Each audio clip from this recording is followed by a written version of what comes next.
Le meilleur outil pour gérer son agenda, ses contacts par vocal. On va regarder un robot Telegram qui a accès à nos emails, nos agendas et nos contacts. Là, on va d'abord commencer par faire un test où on va lui demander est-ce qu'on a reçu un avis concernant un impayé. On est un assureur, un courtier, on doit sans arrêt penser à relancer les impayés. C'est pas forcément euh, très sympathique, mais il faut le faire. Donc, on regarde, on y va, c'est parti. Regarde dans mes emails si j'ai un message concernant un impayé. Évidemment, on aurait pu envoyer un message par texto, mais l'idée, en tapant, pardon, mais l'idée, c'est d'être paresseux et de manière à aller le plus vite possible. Donc là, on se dit, tiens, on a oublié un truc, allez hop, je parle, je fais une commande et je vois ce qu'il me dit. Tac, tac, tac, on le laisse tourner. Alors, hop, on va le regarder sur le volet web qui est plus facile. On voit, on a bien un message concernant un impayé et donc ce message, je vais vous le retrouver dans la messagerie. Tac, tac.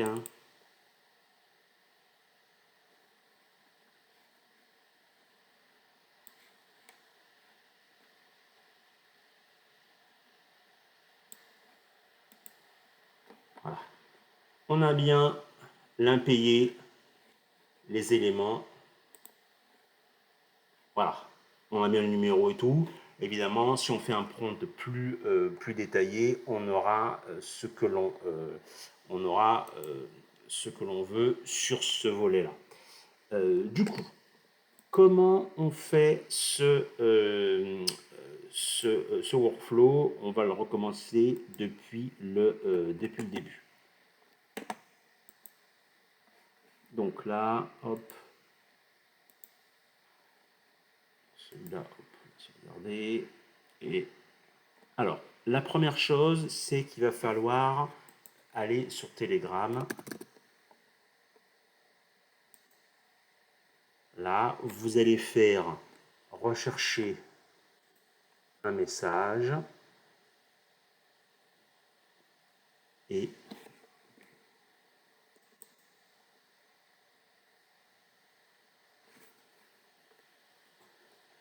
merde, je retrouve plus.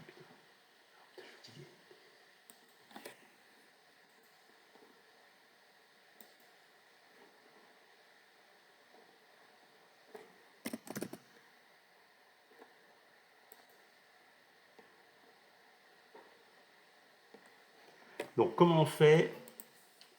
Donc, on va aller hop sur Telegram, on va faire rechercher, voilà, en message. Donc là, il a déjà fait les choses. Nous, ce que l'on fait pour trouver un compte, vous allez aller sur un bot faveur, vous allez créer un bot très facile. Vous allez sur bot faveur, il n'y a aucune difficulté. Si vous voulez, je vous ferai une petite vidéo. Et là, vous copiez le token. C'est beaucoup plus facile que WhatsApp. Donc là, vous avez le message, pas de problème. Ensuite, ce qu'on va faire, c'est qu'on va faire un switch. Pourquoi on va faire un switch? C'est que on va séparer les choses lorsque vous allez avoir un message texte ou un message audio. Donc là,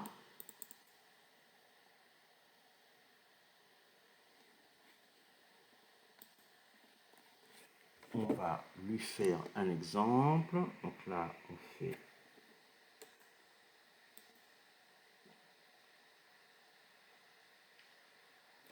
voilà, on envoie un message. Donc c'est toujours la même chose hein, dans, dans N8N, on a besoin de faire les choses étape par étape et de récupérer les informations. Donc là on y va, on les a. Hop, on va prendre le message ID.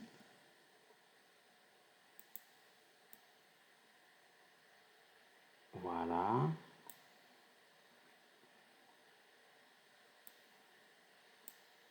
Bon, je vais pas faire comme ça. marche pas comme ça. Ouais, désolé, je te coupe le truc. Ça, c'est trop casse-couille. On va faire.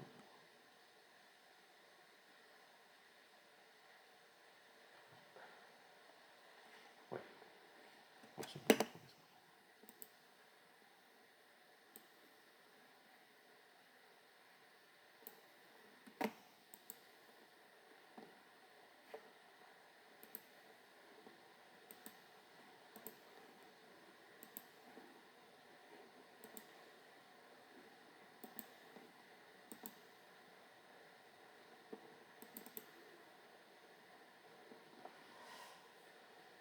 Donc, comment fonctionne comment fonctionne cette automatisation? On a un trigger là où on va récupérer le message. Donc là, message Telegram. Pour avoir le token, on va créer un robot. Donc on va appeler GetRobot GetFavor pardon, dans Telegram et il va nous donner un token. Vous verrez, c'est pas compliqué du tout. Donc, il y a vraiment là pour le coup pas de difficulté. C'est beaucoup plus simple que Telegram. Si vous le souhaitez, je vous montrerai comment faire. On va faire un switch. Alors pourquoi on va faire un switch? C'est pour traiter différemment le cas où on a un texte, le cas où on a un audio. Donc là, ce qu'on va faire, c'est qu'à chaque fois, on va tester, on va envoyer un texte et envoyer un audio. S'il y a un message voice qui existe, alors là, on va l'appeler vocal. Si c'est un message texte qui existe, alors on va l'appeler texte. Comme ça, on a les deux cas possibles. Vous voyez, là, hop, voice et chat. Là, on est bien. Donc, si on est sur le volet vocal, donc là, ce qu'on va faire, c'est qu'on va récupérer le vocal. Donc ça, c'est vraiment un module Telegram, donc il n'y a pas de souci, hein, file, etc. On le récupère. Et derrière, on va demander à ChatGPT de faire la transcription. Il y a un module ChatGPT. Si je fais plus.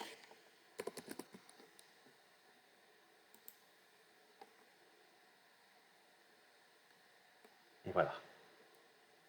Translator recording, on l'a. Voilà. On lui demande de répéter. Attention, ne me faites pas des vocaux qui durent une plombe, hein. Là, on est vraiment sur des commandes comme vous demanderiez à quelqu'un, fais-moi ci, fais-moi ça, etc. D'accord? On va faire un edit field. Là, c'est pour récupérer l'information. Donc, soit on a un texte qui vient de la traduction vocale, soit on a le JSON classique, le JSON texte, qui vient comment dirais-je, du texte qu'on a pu envoyer. Comme ça, quand on ait un audio ou on a un texte, on arrive ici, on a notre champ et derrière, on va pouvoir pousser un agent. Donc l'agent, là, bien évidemment, il va récupérer le résultat, donc soit l'audio, soit le texte. Et là, de manière classique, on va lui dire, tu es un agent IA, on va préciser la date du jour, puisqu'on va demander des choses en termes de calendrier et tout. Tu as accès à la lecture des emails, l'agenda, etc., etc. Et donc, voilà, tu dois toujours répondre en français et go. Là, si je voulais vous le remontrer, on va le pousser ici. On rajoute notre agent. OK. C'est ici où on va mettre le système et on va préciser le prompt système que l'on veut. Là, il faut bien être précis. Là, on est dans un cas de formation. Donc, je vous ai mis, évidemment, je ne divulgue pas des choses secrètes. Je vous ai mis un prompt qui est tout à fait basique. Mais là, on doit être précis. Alors, on a notre agent. Toujours comme d'habitude, hein, on va lui mettre un moteur. Donc là, vous mettez ce que vous voulez. Là, pour l'instant, moi, je vous conseille plutôt de mettre OpenAI. J'ai trouvé que c'était quand même plus celui qui marchait le mieux aujourd'hui. Bon, voilà. Mais c'est à juin 2025, bien évidemment, ça peut changer. Moi, je mets toujours une mémoire, notamment si j'ai besoin d'échanger avec lui et tout. Donc voilà, je mets une mémoire. là-dessus et on mettra hop, define below. 5, c'est largement suffisant. Et là, vous allez mettre les différents éléments. Le calendrier.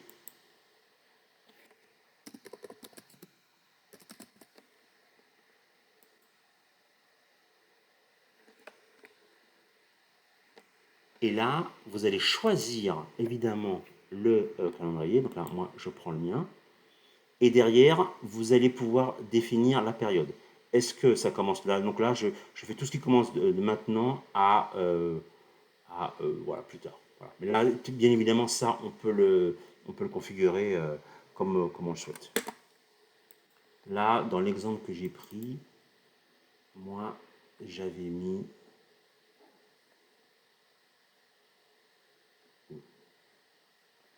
Ouais, vous voyez, voilà.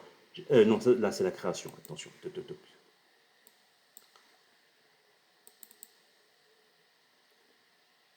Voilà, j'ai mis maintenant et 10 semaines après. D'ailleurs, c'est intéressant, là, ce que je vous montre. Là, vraiment, on est en live et puis c'est ce qu'il faut. Là, on a la création de l'événement. Donc, je vais les espacer pour qu'on les voit bien. Là, on a la création de la récupération de l'événement. Oups, je me mélange. Là, on a la création de l'événement. Donc là, au hasard, et je donne tous les champs à créer par l'IA. Là, il n'y a pas de difficulté. Et on fait un autre appel pour aller récupérer les éléments. D'accord? Et là, je l'ai fait dès la date d'aujourd'hui à 10 semaines après. Pas la peine d'aller plus loin, c'est pas la peine de... Derrière, on va rajouter les emails. Donc là, pareil, hein, on fait plus, on rajoute autant de choses que l'on veut. Hop, Gmail, on va rajouter. On va rajouter tout ce que l'on souhaite. Donc là, j'ai mis envoyer un message. Et à chaque fois, on va définir que c'est l'IA qui va décider. Là, je vais le supprimer.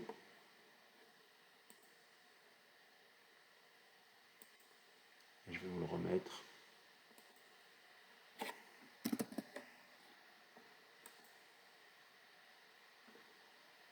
Donc la send. À qui? Là, on a la petite étoile là. Hop. Et donc c'est l'IA qui va décider. Le sujet, le message. Voilà. Comme ça, on est tranquille. On laisse l'IA faire. Même chose, on va faire un module spécifique pour créer un brouillon. Il faut vraiment à chaque fois faire ce genre d'étape. On ne peut pas juste en mettre un seul et le laisser gérer. Lecture des emails, celui qu'on a utilisé. Voilà. Get many. On met une limite de 50. Là, j'ai mis que les emails non lus, parce qu'il ne s'agit pas d'aller retourner sur des emails qui sont lus, mais on pourrait changer comme on le souhaite. Le calendrier. Bon, je vous l'ai déjà montré. Et le volet contact. Donc là, sur le volet contact, j'ai un peu galéré, donc je vous le dis, hein, regardez-le bien. Vous allez comment dire, économiser du temps. Là, dans Field, il faut tout mettre de manière à ce qu'il vous ressorte bien le téléphone, etc. Si vous mettez juste des éléments parcellaires, il va pas tout vous donner. Et quand vous allez demander le numéro de téléphone ou l'email d'un prospect, d'un client, d'un collaborateur, ça ne va pas marcher. Et juste qui arrive, vous mettez ça. Voilà. Donc ça, regardez bien ça. J'ai galéré un peu pour être satisfait. Donc là, comme ça, vous serez bien. Et derrière, on lui dit, voilà, d'envoyer un message. Donc on a le chat ID, donc c'est le résultat de ce qu'on a fait et le texte. Chat ID, excusez-moi.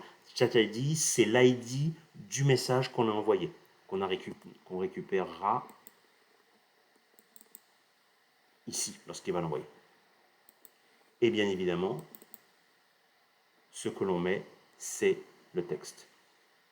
Si on veut regarder ce qui s'est fait, donc là, vous voyez, il a récupéré les informations. Normal. On a regardé le switch.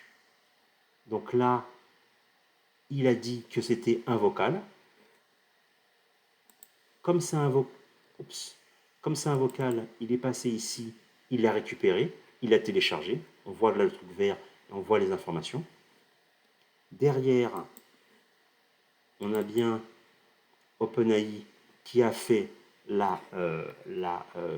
comment la description. Donc là, je l'ai laissé en anglais parce que je fais plein de tests dans tous les sens, mais bien évidemment, vous pouvez lui dire de le mettre en français. Moi, c'est un compte de formation, j'arrête pas de faire des tests. Alors, ça sert notamment si vous commencez à aller à l'international et vous voulez pouvoir gérer plusieurs langues. Donc là, c'est une chose que je suis en train de tester. Là, on a Edit Field. Donc là, évidemment, texte, on n'a pas. On a le vocal. OK.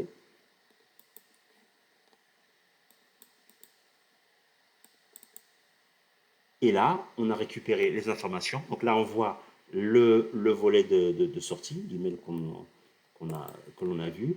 Et donc, il a été, on va l'agrandir, il a bien utilisé OpenAI, la mémoire, et tac, tac, tac, la lecture des emails, je ne le voyais plus. La lecture des emails. Là, les petits trucs verts, c'est ce qu'il a fait. Et du coup, on a bien le résultat que l'on souhaitait. Vous voyez que là, on peut être ensuite beaucoup plus pointu et notamment utiliser des sous-workflows de manière à avoir des tâches très, très pointues.